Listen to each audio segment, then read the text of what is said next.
সন্ধিয়াৰ প্ৰথমটো খবৰ হৈছে সুখবৰ। সুদীৰ্ঘ 7 মাহৰ পাছত পৰ্যটকৰ বাবে মুকলি হ'ল মানাহ ৰাষ্ট্ৰীয় উদ্যান। পৰ্যটকৰ বাবে সুখবৰ। পৰ্যটকৰ বাবে খোল খালে বিশ্ব ঐতিহ্য ক্ষেত্ৰ মানাহ ৰাষ্ট্ৰীয় উদ্যান আৰু বিশ্বজুৰি ত্ৰাসৰ সৃষ্টি কৰা কৰোনা মহামাৰীৰ সংক্ৰমণৰ ৰোধৰ বাবে চলিত বৰ্ষৰ 17 মাৰ্চৰ পৰা বন্ধ কৰি দিয়া হৈছিল ৰাষ্ট্ৰীয় উদ্যানখনৰ প্ৰৱেশদ্বাৰ আৰু বাবাৰী ৰেঞ্জৰ দ্বিতীয় প্ৰৱেশদ্বাৰত আয়োজিত এক অনুষ্ঠানত মুখ্য বন সংৰক্ষক এম সিঙে পৰ্যটকৰ বাবে ৰাষ্ট্ৰীয় উদ্যানখনৰ প্ৰৱেশদ্বাৰ মুকলি কৰে।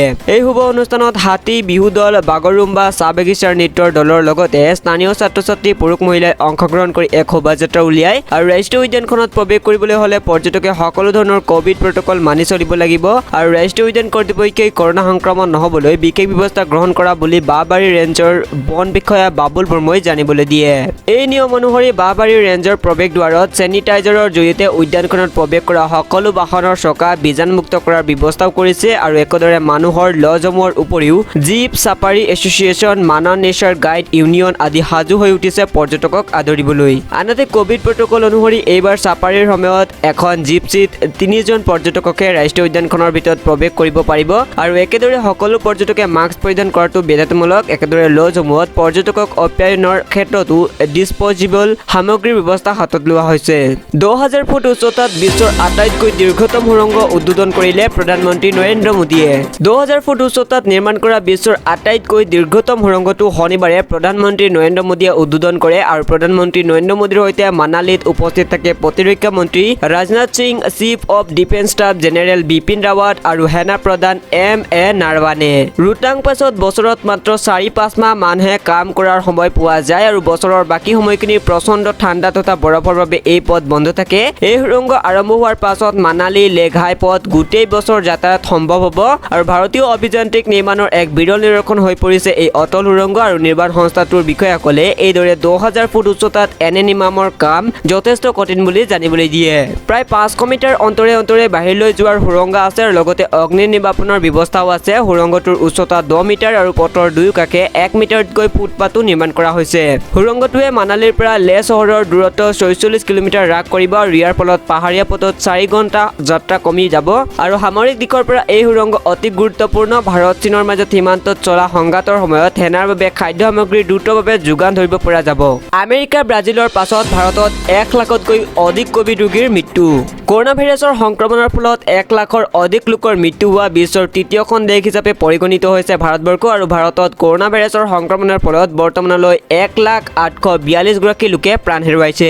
আনহাতে বিগত 24 ঘণ্টাত ভাৰতত নতুনকৈ 79,474 গৰাকী লোকৰ শৰীৰত কৰোনা ভাইৰাছৰ উপস্থিতি ধৰা পৰিছে আৰু ইয়াৰ ফলত দেশত কৰোনা সংক্ৰমিত লোকৰ সংখ্যা 64,73,544 গৰাকীলৈ বৃদ্ধি পায়। উল্লেখযোগ্য যে ভাৰতত চিকিৎসাৰ অন্তত কৰোনামুক্ত হোৱা লোকৰ সংখ্যাও 54,27,706 গৰাকীলৈ বৃদ্ধি পাইছে আৰু দেশত এতিয়া 9,44,996 গৰাকী সক্ৰিয় কোভিড ৰোগী আছে। উল্লেখ্য যে ভাৰতৰ উপৰি আমেৰিকা যুক্তৰাষ্ট্ৰ আৰু ব্ৰাজিলত কৰোনা ভাইৰাছৰ সংক্ৰমণৰ ফলত 1 লাখতকৈ অধিক লোকৰ মৃত্যু হৈছে আৰু বৃহস্পতিবাৰে নিশা আমেৰিকা যুক্তৰাষ্ট্ৰৰ ৰাষ্ট্ৰপতি ডনাল্ড ট্ৰাম্পে কৰোনা পজিটিভ হৈছে। ইয়াৰ পূৰ্বে ব্ৰাজিলৰ ৰাষ্ট্ৰপতিও কৰোনা পজিটিভ হৈছিল। আৰক্ষীৰ উপ পৰিদৰ্শকৰ পৰীক্ষাত প্ৰশ্নকাকত ফাদিল কেলেংকাৰীত জড়িত আৰু 2জনক গ্ৰেপ্তাৰ।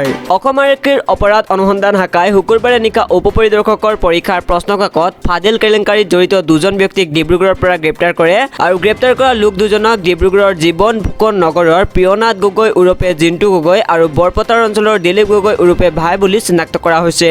সূত্ৰসমূহৰ মতে দুয়োজনে প্ৰাক্তন DIGP-কে দত্তৰ ঘনিষ্ঠ সহযোগী আৰু অসম আৰক্ষীৰ CID-ৰ দলে 2জনকে গ্ৰেপ্তাৰ কৰাৰ পাছত জেৰাৰ বাবে গুৱাহাটীলৈ নিয়ে। আমি গোচৰটোৰ প্ৰতিটো দিশেই লক্ষ্য কৰিছো আৰু ঘটনাত জড়িত কোনো ব্যক্তিকে হাৰি যাবলৈ দিয়া নহ'ব। আমি এটা দল গঠন কৰিছো আৰু প্ৰাক্তন DIGP-কে দত্তক গ্ৰেপ্তাৰ কৰিবলৈ তালাচী অভিযান চলি আছে আৰু এগৰাকী জ্যেষ্ঠ আৰক্ষী বিষয়াই এইদৰে কয়। উল্লেখ্য যে যোৱা বুধবাৰে নিশা কেলেংকাৰীটোৰ আন এজন মূল অভিযুক্ত বিজেপি দিবন ডেকাক আৰক্ষীয়ে পাটাচাৰকুছিৰ পৰা গ্ৰেপ্তাৰ কৰে আৰু যোৱা 20 ছেপ্টেম্বৰত উপ পৰিদৰ্শকৰ পৰীক্ষা আৰম্ভ হোৱাৰ কেইমিনিটমান পূৰ্বে ছ'চিয়েল মিডিয়াত প্ৰশ্নকাকত ফাদিল হোৱাৰ পাছত পৰীক্ষা বাতিল কৰা হৈছিল আৰু এই কেলেংকাৰীত এতিয়ালৈকে 20 জনতকৈও অধিক লোকক গ্ৰেপ্তাৰ কৰা হৈছে। অনিৰ্দিষ্ট কাললৈ ৰাজপথত নচলিব বাছ, মেজিক ট্ৰেকাৰ, ই-ৰিক্সা, চকা বন্ধলৈ সমৰ্থন বহু দল সংগঠনৰ।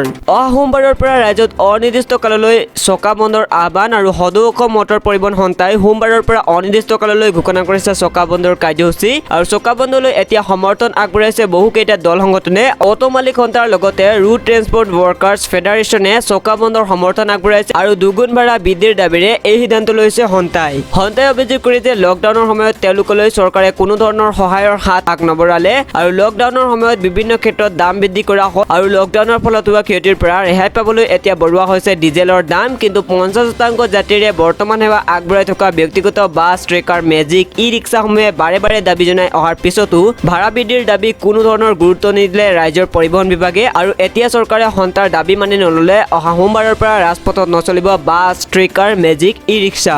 ৰিলায়েন্স ৰিটেইলত 5,000 কোটি টকা বিনিয়োগ কৰিলে ছিংগাপুৰৰ বিনিয়োগকাৰী সংস্থাই।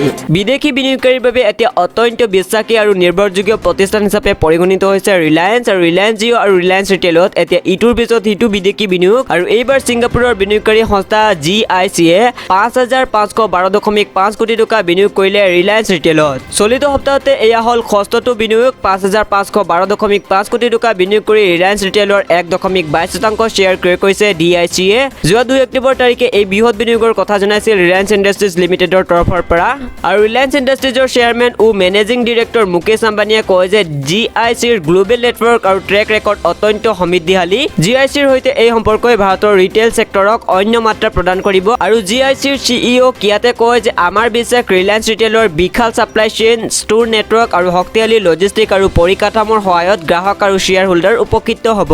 অন্ধকাৰৰ সুযোগ লৈ লখিমপুৰ জিলা কাৰাগাৰৰ পৰা 4টা কয়দী পলায়ন।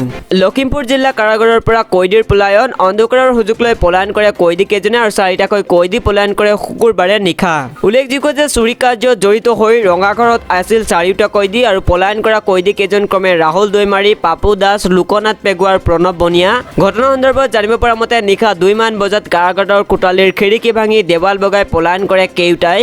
কিন্তু নিশা 2:30 মান বজাতে এই ঘটনা পোহৰলৈ আহে। পলায়ন কৰা কয়দীকেইটাৰ 2জন নাৰায়ণপুৰৰ আৰু 2জন লখিমপুৰৰ সদৰৰ বুলি জিলা কাৰাগাৰৰ আৰক্ষীয়ে জানিবলৈ দিয়ে আৰু বৰ্তমানে কয়দীকেইটাৰ সন্ধানত বিভিন্ন স্থানত অভিযান চলাই আছে লখিমপুৰ আৰক্ষীয়ে। কৃষক বিদ্ৰোহৰ পাছত মোদী চৰকাৰৰ ব্যক্তিগতকৰণৰ বিৰুদ্ধে ভাৰত বন্ধৰ আহ্বান শ্ৰমিক সংগঠনৰ। কেন্দ্ৰৰ বিজেপি চৰকাৰৰ ব্যক্তিগতকৰণ নীতিৰ বিৰুদ্ধে কৃষক বিদ্ৰোহৰ পাছত এইবাৰ ভাৰত বন্ধৰ আহ্বান দিছে দেশৰ শ্ৰমিক সংগঠনসমূহে। অহা 26 নৱেম্বৰত দেশজোৰা ধৰ্মঘটৰ আহ্বান দিছে দেশৰ 10টা শ্ৰমিক সংগঠনে। নতুন দিল্লীত অনুষ্ঠিত সংগঠনসমূহৰ ৰাষ্ট্ৰীয় অভিৱৰ্তনত এই সিদ্ধান্ত গ্ৰহণ কৰা হয়। তদুপৰি কৰোনা পৰিস্থিতি মোকাবিলা কৰাৰ ক্ষেত্ৰত চৰকাৰৰ ভুল সিদ্ধান্তৰো প্ৰতিবাদ কৰা হয়। আনহাতে আয়কৰ সীমাৰ বাহিৰত থকা পৰিয়ালক প্ৰতিমাহে 7,500 টকা আৰু প্ৰতিজন সদস্যলৈ 10 কেজি খাদ্য সামগ্ৰী, গ্ৰাম্য নিয়োগ নিশ্চিতকৰণ আঁচনি 200 দিনৰ কাম দিয়াকে ধৰি 5টা দাবী উত্থাপন কৰা হয়। কেন্দ্ৰৰ NDA চৰকাৰৰ ৰাষ্ট্ৰীয় সম্পত্তি ব্যক্তিগতকৰণত তৎপৰ হৈ পৰা বুলি অভিযোগ তুলিছে শ্ৰমিক সংগঠনসমূহে আৰু কেন্দ্ৰৰ এনে সিদ্ধান্তই লাখ লাখ শ্ৰমিক তথা সাধাৰণ লোকৰ জীৱনলৈ চৰম অনিশ্চয়তা কঢ়িয়াই অনাৰ অভিযোগ তুলি সংগঠনসমূহে ইয়াৰ প্ৰতিবাদত ৰাষ্ট্ৰজোৰা ধৰ্মঘটৰ আহ্বান দিছে। বিগত মাহত নতুন কৃষি আইনৰ বিৰুদ্ধে আৰম্ভ হোৱা কৃষকৰ প্ৰবল প্ৰতিবাদৰ প্ৰভাৱ এতিয়াও অব্যাহত আছে আৰু নতুন কৃষি আইনৰ বিৰোধিতা কৰিয়েই NDAৰ আটাইতকৈ পুৰণি মিত্ৰজোঁট শিৰোমণি আকালি দলে NDA ত্যাগ কৰিছে।